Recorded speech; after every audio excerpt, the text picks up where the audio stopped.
है जहां पर वो अपनी कुछ प्राइवेट चीज़ें कर रहे हैं। और उसके बाद इससे पहले उनकी वाइफ जो ऐश्वर्या राय यादव है वो भी क्लेम करती है कि यादव परिवार में मेरे साथ घरेलू हिंसा होता है। तो ट्रेलर है, पिक्चर अभी बाकी है, बस वही इनके साथ किसके वहाँ पर आतंक फैलाते हैं। तो इस तरीके से बिहार की जनता फिर उनको चुनती क्यों है? मतलब वहाँ कट्टर सपोर्टर तो वही है ना जिन्हें कुछ बेनिफिट हुआ। पहले देखा था कि जब लालू प्रसाद यादव रेल मंत्री थे तो जमीन के कागजात लेकर रेलवे में नौकरी दिया करते थे और उनके ही इलाके में केवल यादव समाज का भला होता था, उनको नौकरियां मिलती थी। तो ये सब पूरे हिंदुस्तान में जब से बीजेपी आई है तब से टूटी है। जब से अभी आज की करंट सरकार है, इन्होंने इस धारणा को बदला है कि कोई आया तो उसका परिवार वाला ही आएगा। क्योंकि पहले देखिए क्या लग रहा है, राहुल गांधी थोड़ा एक्टिव दिख रहे हैं या फिर ये सब फिर से उनकी? सर अगर आप देखें, इन्होंने 60 साल राज करा तो इन्हें पद यात्रा की जरूरत क्यों पड़ी? नंबर रिजल्ट आने लगते हैं तो राहुल गांधी विदेश यात्रा चले जाते हैं, जबकि उसे मंथन करने की जरूरत है। मैम, बात करते हैं आरजेडी सुप्रीमो के बड़े पुत्र की। तेज प्रताप यादव अभी इस वक्त काफ़ी ज़्यादा चर्चाओं में है अपने एक्स्ट्रा मैरिटल अफेयर के लिए, अपने गर्लफ्रेंड्स के मामले में। इन पूरे मुद्दों को क्या देखती हैं आप, कैसे देखती हैं?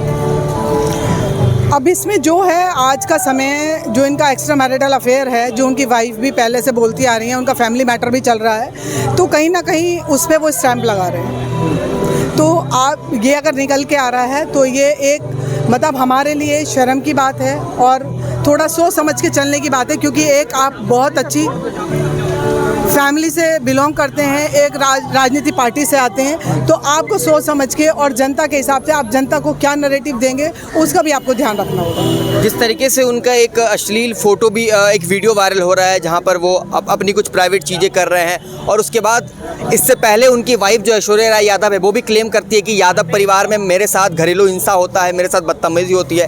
तो क्या इनके पूरे परिवार में ये गुंडागर्दी, जिस तरीके से ये बिहार में गुंडागर्दी फैला रहे थे? देखिए, जब से इनके फादर पॉलिटिक्स में आए हैं तो सबको पता है कि हाँ, लालू जी जब से आए हैं सबको पता है लालू जी का बैकग्राउंड क्या है, किस बैकग्राउंड से वो आते हैं। तो धीरे धीरे धीरे वो जनरेट होता गया।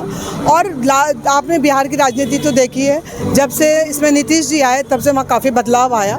अभी जो इनकी अपनी नीतियाँ हैं वो ये अभी भी उसको इम्प्लीमेंट करने के लिए किसी भी हद तक जा सकते हैं। आज का क्योंकि मुद्दा है आपका इलेक्शन, तो उसमें अब ये धीरे धीरे इनके नेगेटिव जो पॉइंट्स हैं, क्योंकि जब तक तो इनकी फैमिली थी, जब तक इनके बच्चे थे, ये खुद थे, वाइफ थी, तब तक वो दबे रहे। अब इनकी डॉटर इन लॉज आ गई हैं, उनके साथ भी इन्होंने वही करना चाहा। तो अब धीरे धीरे जो इनकी राजनीतिक हिंसा थी या जो और कहीं भी हिंसा करते थे वो इनके फैमिली के थ्रू ही बाहर आ रही है। लालू प्रसाद यादव ने घर से निकाल दिया, पार्टी से बेदखल कर दिया, उनका ये कदम उठाना कितना सही था? ये सब तो आपको दिखाने का, ये सब राजनीति के जो पड़ाव हैं या उनको जीतने का, लोगों को जीतने का, वोटर्स को जीतने का एक तरीका है। अदरवाइज मैं नहीं मानती कि ये फुलफिल है।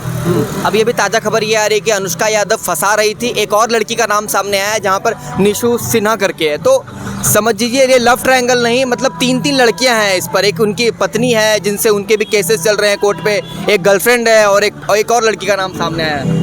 देखिए, अभी तो क्या क्या खुलना बाकी है। अभी तो कहते हैं ना, अभी तो ट्रेलर है, पिक्चर अभी बाकी है, बस वही इनके साथ है। किसकी सरकार बनते हुए देख रहे हैं बिहार में इस बार? देखिए, अभी तो मुझे अभी इतनी ज़्यादा मेरी वहाँ पे वर्किंग नहीं है, लेकिन जितना भी मैं वहाँ पे बिहार को जानती हूँ, जितना मैं वहाँ रही हूँ, उसके बाद में मुझे नहीं लगता कि अभी ये सरकार जाने वाली है। क्योंकि जनता के साथ में जो आज पार्टी अपना इलेक्शन लड़ रही है, विपक्ष का मजबूत होना बहुत ज़रूरी है। उसके लिए बहुत अच्छे एजेंडा लाने बहुत ज़रूरी है। खाली हम तेल, पानी, सब्जी, बिजली इन पे विचार ना करें। मैं एक बात आपसे जानना चाहूँगा, लालू प्रसाद यादव ने अभी जो उनको घर से निकाला है, उस वक्त क्यों नहीं निकाला जब उनकी पत्नी घर छोड़कर भाग गई थी और ये आरोप लगा रही थी? मैंने तो पहले भी यही कहा आपसे, ये राजनीतिक एजेंडा है जो इन्हें अपने केवल वोटर्स को लुभाने के लिए, ये दिखाने के लिए देखिए इन्होंने गलत करा, तो ये इनका अपना एक दिखावा ढोंग है। मुझे नहीं लगता कि इसका इम्पैक्ट इनके कुछ इलेक्शंस पे पड़ने वाला। इनको वोट मिलेगी, मुझे नहीं लगता। शुरू से इनकी राजनीति गुंडागर्दी पे टिकी है, वो हथियाते हैं चीज़ों को, वहाँ पर आतंक फैलाते हैं। तो इस तरीके से बिहार की जनता फिर उनको चुनती क्यों है? मतलब हाँ, मैंने कुछ कट्टर सपोर्टर भी देखे हैं। देखिए, वहाँ कट्टर सपोर्टर तो वही है ना जिन्हें कुछ बेनिफिट हुआ। कट्टर सपोर्टर वो हैं, और जिनका हत्याया गया या जिन्हें गुंडागर्दी से तोड़ा गया, वो आज भी उन्हें वोट नहीं देते, उन्होंने पलायन कर लिया। जो उनके सपोर्टर हैं उन्हें कुछ ना कुछ मिल रहा है, जैसे उन्होंने नौकरियां जनरेट करी, जिन को बांटी वो उनको सपोर्टर रहेंगे। हमने पहले देखा था कि जब लालू प्रसाद यादव रेल मंत्री थे तो जमीन के कागजात लेकर रेलवे में नौकरी दिया करते थे और उनके ही इलाके में केवल यादव समाज का भला होता था, उनको नौकरियां मिलती थी।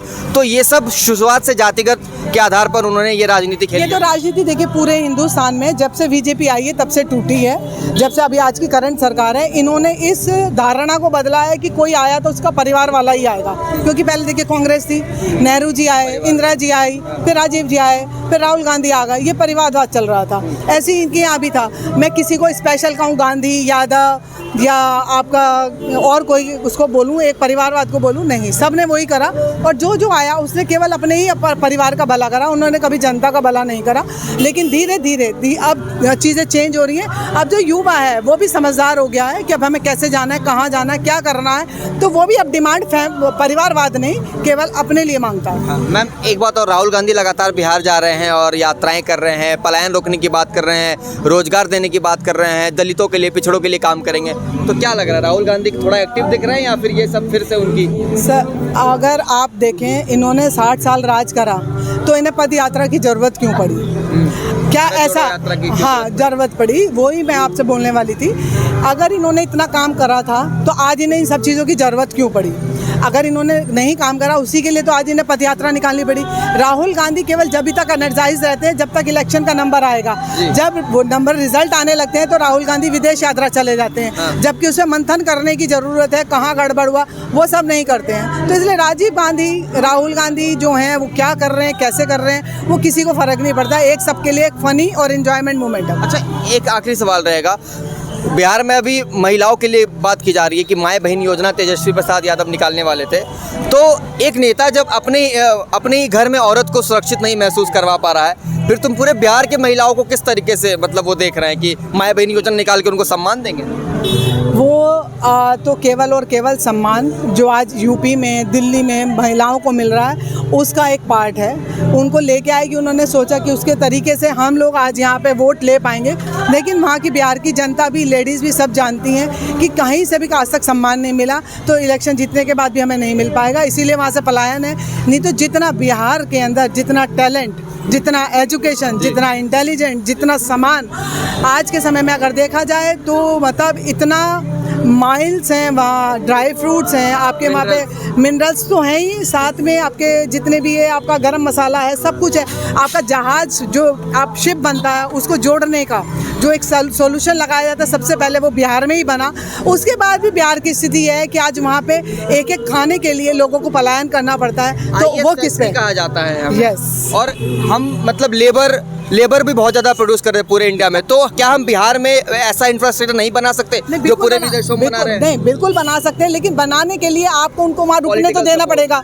पॉलिटिकल सपोर्ट है। आप वहाँ किडनैपिंग नहीं कराएंगे, थ्रेटनिंग नहीं कराएंगे, गोली नहीं मार देंगे। ले भी नहीं दी तो आप गोली मार देंगे। कोई ट्रैक पे काम कर रहा है, उस कॉन्ट्रैक्टर ने आपको पैसे नहीं दिए, आप हाथ काट देंगे, तो वहाँ काम कौन करेगा? उसके लिए सबसे बड़ा एजेंडा है। इसी के अगेंस्ट अगर विपक्ष खड़ा होता तो मुझे लगता है जो बिहार है वो आज पूरे भारत का मुकुट होता। नीतीश कुमार जी को किस तरीके से देखते हैं? उन पे पलटू का टैग लगा जाता है, वो राजनीति के लिए कभी भी किधर फिसल सकते हैं। उस पे मैं कोई कमेंट इसलिए नहीं करना चाहूँगी क्योंकि नीतीश अपना आप में बहुत एजुकेटेड पर्सन है, लेकिन उनकी क्या स्थितियाँ नेता भी माने जाते हैं, नहीं है, उन पे कोई आरोप नहीं लगा है। नहीं, ईमानदार भी हैं। और लेकिन उसके साथ साथ उनके यहाँ पर अब उन पे क्या प्रेशर बना है, उनको अंदर से क्या प्रेशर है, वहाँ रहने के बाद उनको क्या फील हो रहा है, क्या नहीं, वो उस पर डिपेंड करता है। क्योंकि रहना उन्हें उसी में है तो उसे भी सेव करना पड़ेगा। अच्छा, एक ये आखिरी सवाल है। तेजस्वी प्रसाद यादव, राहुल गांधी और चिराग पासवान या नीतीश कुमार मुख्यमंत्री कौन होने वाले हैं? माफ कीजिएगा, राहुल गांधी का नाम मैंने ले लिया। नहीं, वो उस पे no comment. Paswan no comment. फिर भी कौन आपको सबसे अच्छे दावेदार लगते हैं आपके हिसाब से? नो कमेंट, क्योंकि ये तो पार्टी का मुद्दा है। जो विपक्ष चुनेगा उसका वो डिसाइड करेगी। इसके लिए मेरे पे कोई कमेंट। Okay, thank you.